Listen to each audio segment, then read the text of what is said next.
tentang versuan Oslo, orang Yahudi boleh masuk tapi tanpa polisi atau tentara. Karena itu kemungkinan orang Yahudi Makam Nabi Yunus berziarah ke makam Nabi Yunus atau Nabi Yona alaihissalam. Yona. Menurut orang Nasrani ini makam untuk Nabi Yunus yang namanya Yunan. Yunan. Sama-sama cerita ditelan oleh ikan paus dari pelabuhan di Palestina. Apa namanya pelabuhan itu? Di Palestina ada pelabuhan namanya pelabuhan Jaffa.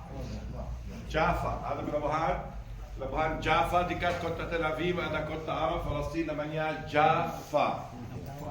Dari sana Yunus alaihissalam ambil kepala, nanti ada badai, jatuh di dalam air, laut di dalam ikan paus. Berapa lama tinggal di dalam ikan paus? banget sih lihat. Karena ada cerita informasi, beda informasi. Mayoritas percaya bahwa Nabi Yunus tinggal 40 hari. 40 hari di dalam ikan paus. Nanti pulang semua kaumnya menjadi Muslim. Yani Allah Subhanahu wa Ta'ala mau bilang untuk kita dan untuk Nabi Yunus mesti sabar. Mesti sabar. Masjid dibangun satu lagi oleh Salahuddin Al-Ayyubi. Salahuddin Al-Ayyubi. Biasa saya ulang, Salahuddin. Karena mayoritas makam dibangun oleh Salahuddin Al-Ayyubi radhiyallahu anhu. Makam atau kuburan. Bagaimana kita tahu kalau ada jasad, tidak ada jasad? Biasa orang Muslim dimakamkan jasad, arahnya ke mana? Ke kiblat. Ke Makkah, betul. Kalau arahnya bukan ke Makkah, ini makam. Tidak ada jasad. Kalau arahnya ke Makkah, ini arahnya bukan ke Makkah.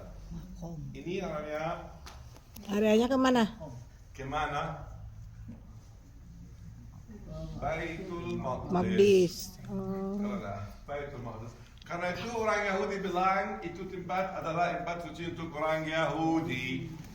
Kenapa? Karena kiblatnya orang Yahudi adalah Baitul Maqdis. Yani ada saksian. Menurut saksian, menurut batu, menurut makam, menurut arah makam, bisa bilang kalau ini jasad bukan jasad, ini makam kuburan.